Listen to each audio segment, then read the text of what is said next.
Alors, vous avez déjà entendu parler de l'histoire de votre voisin, l'un et l'autre? Oui, un petit peu, oui. Un petit peu. Un petit peu. On a des amis en commun. Oula. Voilà. Des amis en commun, des amis des bandits? Dans le milieu, forcément, on a toujours des ramifications. Donc voilà. Vous êtes donc né en Belgique en 1969 d'un père chanteur d'opéra et d'une mère institutrice. Tout à fait. Donc vous êtes né au sein d'une famille a priori sans problème, Sans histoire. sans histoire.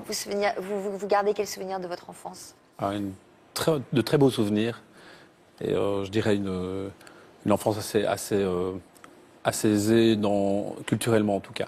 Alors ça se passe où cette photo-là? Alors mes parents avaient une ferme biologique, biodynamique exactement. Donc ils s'étaient lancés dans la culture des légumes sans engrais. Ils étaient précurseurs alors? Précurseurs, et c'est un changement de vie ils ont été s'établir sur un terrain avec une roulotte et on cultivait des légumes. Ouais.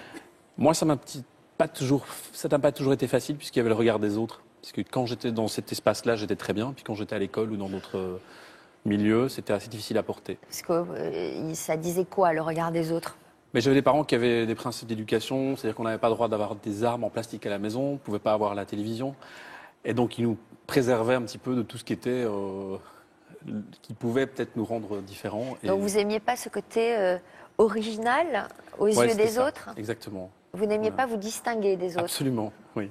Ils raillaient vos camarades de classe, votre côté agriculteur?